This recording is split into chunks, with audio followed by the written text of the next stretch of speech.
¿Qué tal? Vamos a ver lo que es este ejemplo de un sistema de primer orden, donde tal cual es el que se muestra en esta figura. En esta figura pues se puede observar que tenemos un flujo volumétrico de entrada, que lo vamos a denotar por FI, un flujo volumétrico de salida, que lo vamos a denotar por FO, y pues en el tanque se puede también observar que se tiene una sección transversal, es decir, un área. Además, lo que va a pasar aquí es de que el flujo volumétrico de entrada pues va a afectar a mi tanque, entonces va a variar lo que es la altura de este tanque, y al final pues eso va a afectar lo que es la salida. Bien, el flujo volumétrico de salida F va a presentar una resistencia causada por la tubería, que la podemos ver aquí. Esta resistencia está relacionada de una forma lineal con la presión hidrostática debida al nivel del líquido H a través de esta resistencia. Entonces, el flujo volumétrico de salida lo podemos definir con esta igualdad que tenemos aquí. Ahora bien, el problema lo que nos pide es saber cómo la entrada FI va a afectar lo que es la salida FO, es decir, la respuesta dinámica. Para resolver esto, básicamente lo que tenemos que hacer es encontrar la función de transferencia de la salida, que es F0, que va a dividir a la transformada de Laplace de FI. Para hacer todo esto, pues se puede definir una simple metodología. Esta metodología puede ser opcional, nada más que para hacer las cosas un poco ordenadas, pues vamos a seguir los pasos. Metodología. Estos pasos van a constar, primero que nada, de escribir un modelo matemático. Este modelo matemático pues va a definir lo que es el proceso, va a caracterizar el proceso que tenemos. Modelo matemático. También, en caso del que el modelo matemático resultara que fuera no lineal, pues lo tenemos que linealizar. Entonces, este paso que sigue sería opcional, que sería linealizar si fuese necesario. El siguiente paso es escribir el mismo modelo que ya teníamos, pero ahora en estado estacionario. Entonces, es el escribir el modelo en estado estacionario. Después de hacer esto, pues hacemos todo esto para poder definir lo que son unas variables de desviación. Entonces el siguiente paso es reescribir el modelo, reescribir el modelo, pero en variables de desviación.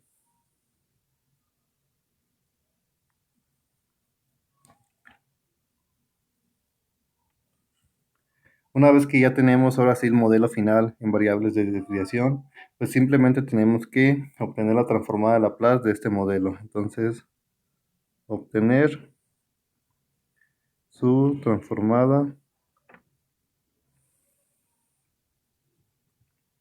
de Laplace. Y finalmente, ya nada más falta obtener lo que es la función de transferencia.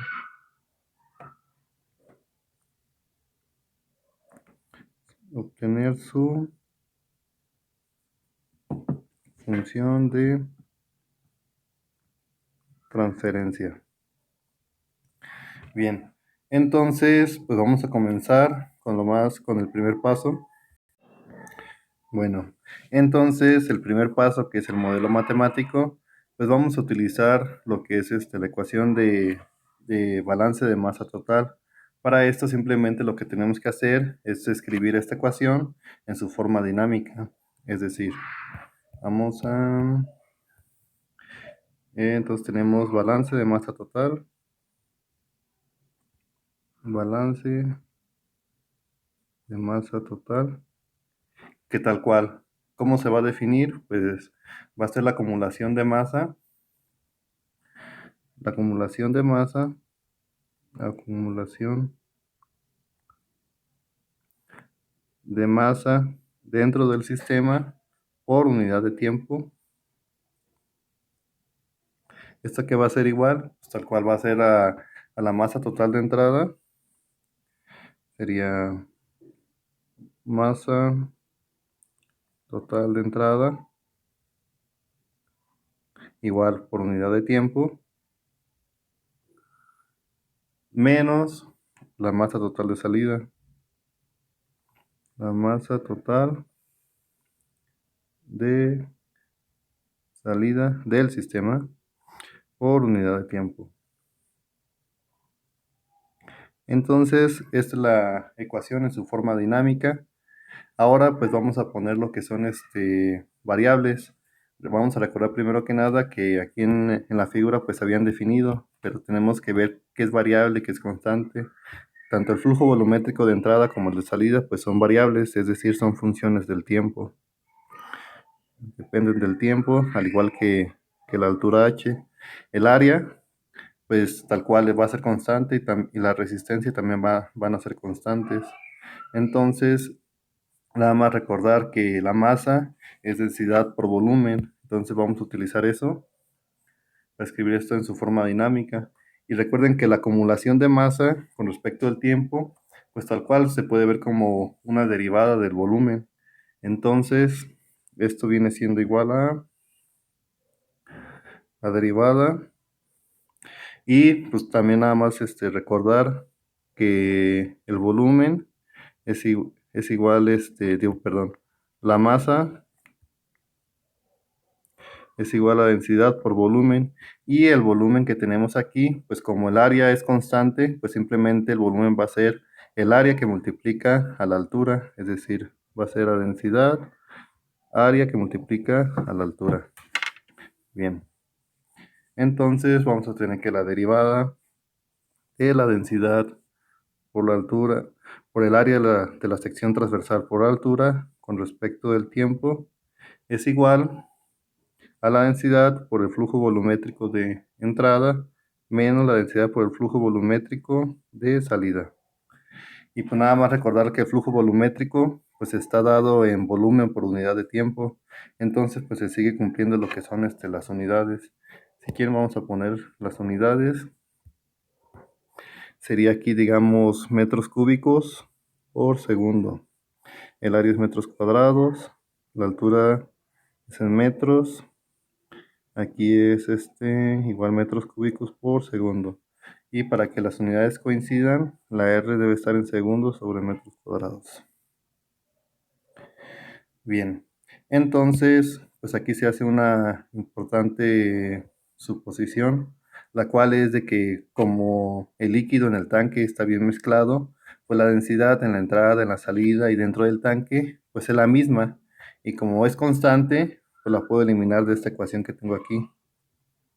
Y pues también recordar que yo ya había definido lo que vale el flujo volumétrico de salida, que es H que divide a R, donde R pues es la resistencia que presenta la tubería.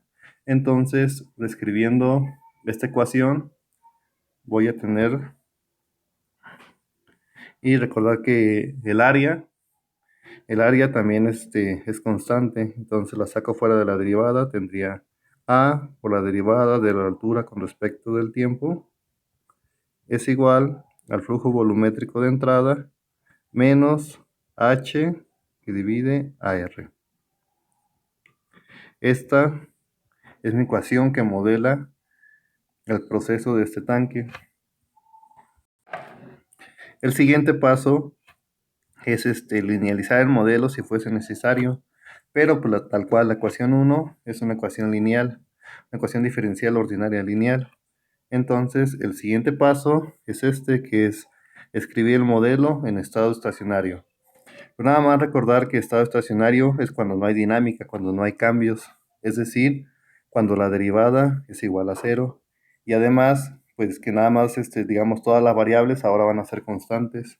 Entonces, si yo reescribo la ecuación número 1, nada más aquí recordar que Fi también depende del tiempo.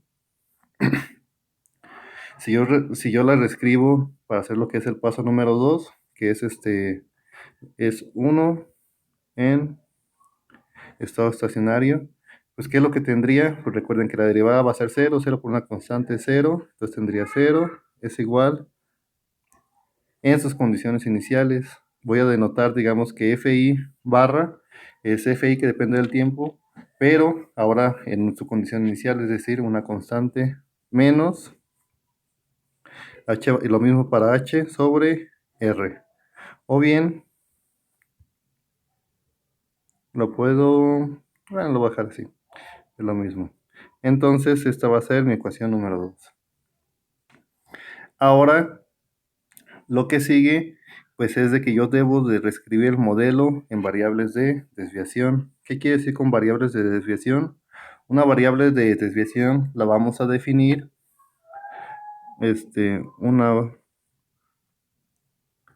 variable de desviación, o también le llaman perturbación, la vamos a definir, vamos a ponerle x apóstrofe, como, pues tal cual, la variable normal menos esta variable, pero más bien ahora en su forma constante, en estado estacionario. Entonces a todo esto le vamos a decir que es una variable de desviación. Entonces para poder hacer esto, pues simplemente yo tengo que restar lo que es la ecuación 1 menos la ecuación 2. Entonces, modelo en variables de desviación, que simplemente es ecuación 1 menos ecuación 2. ¿Qué es lo que tendría?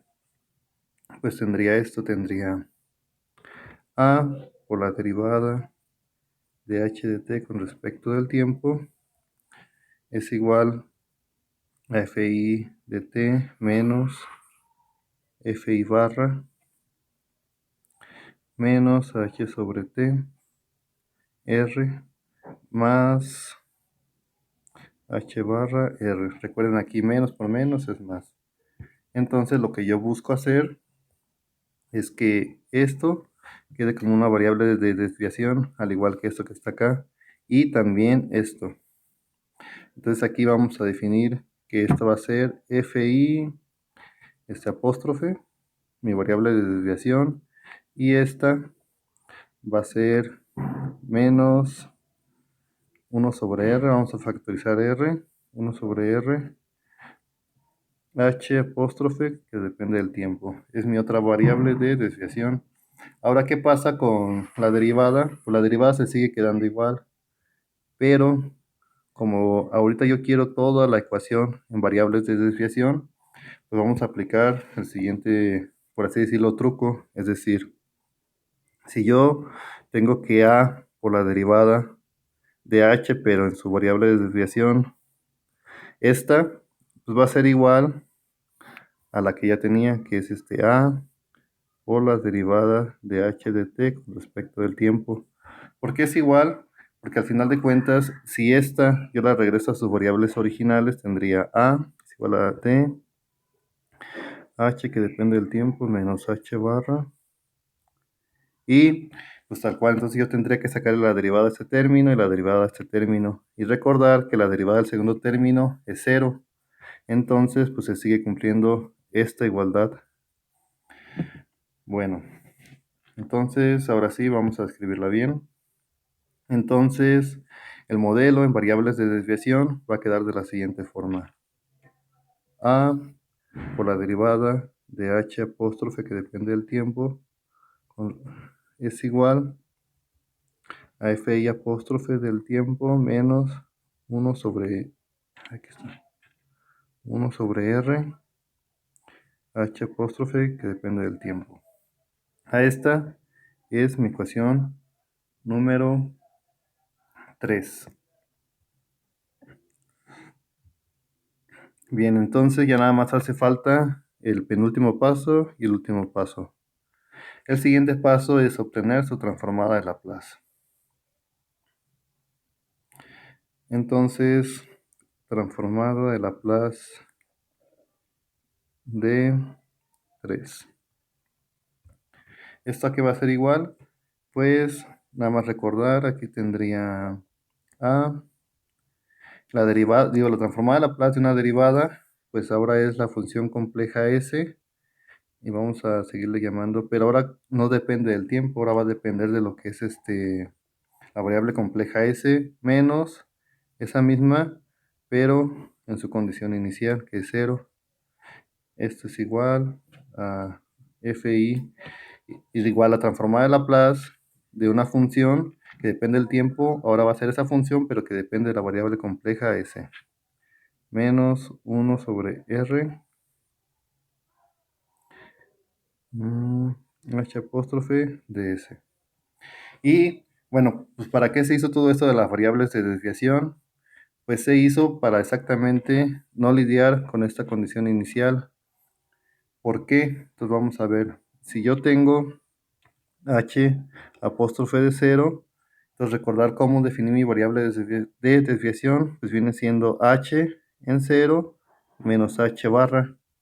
Entonces, recordar que esta h barra es su condición inicial y esta también es la condición inicial. Entonces, como como h0 y h barra son iguales, entonces h de 0 es igual a 0. Y por eso, digamos, de alguna forma me puedo deshacer de este término que está estorbando. Entonces, vamos a escribirla bien. Tendría a s h ds es igual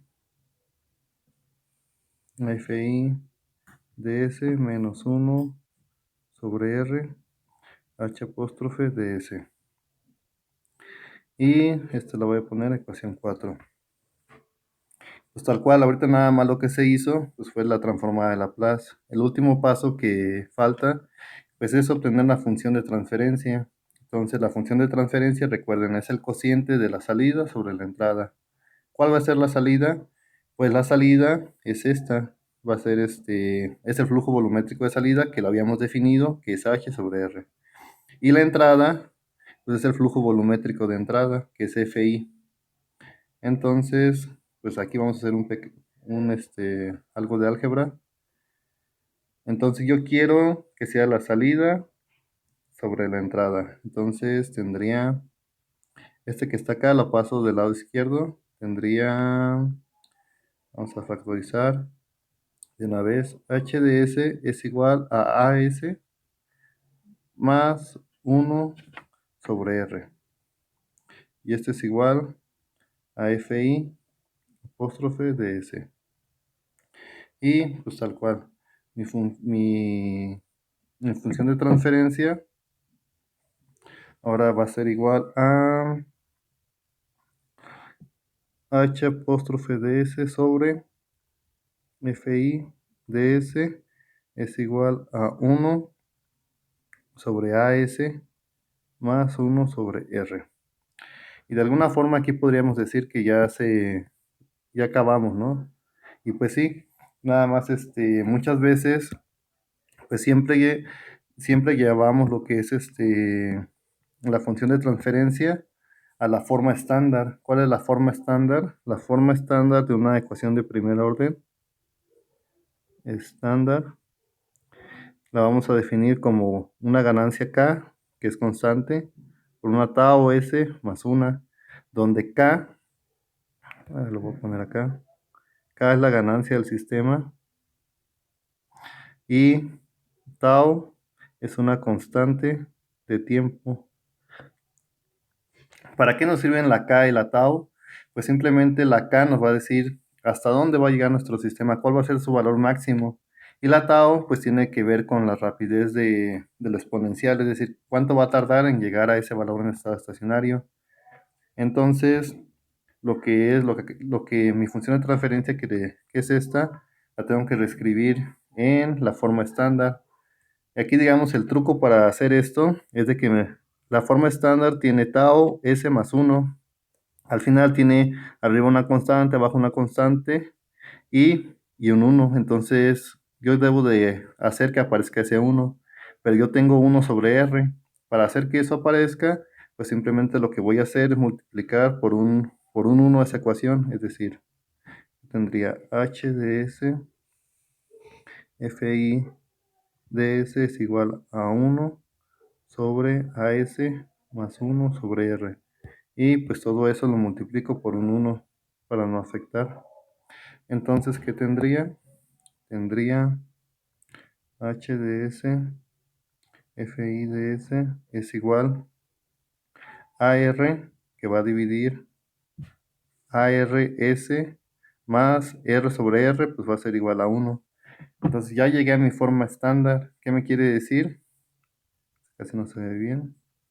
Que mi ganancia K es igual a una R y mi constante de tiempo tau es igual a A por R. Entonces, hasta aquí ya queda resuelto lo que es mi problema. ¿Y qué puedo decir de esto? Pues puedo decir que vamos a hacer un pequeño diagrama de bloques. Aquí que hay espacio. Entonces, si yo tengo un sistema de primer orden que es K tau S más 1,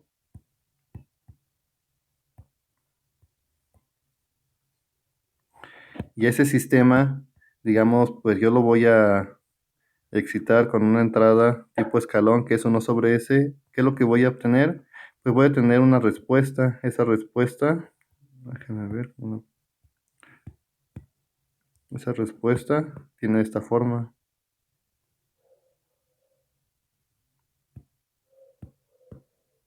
Es una exponencial de este tipo. Y digamos que esta amplitud pues va a estar determinada por mi ganancia K.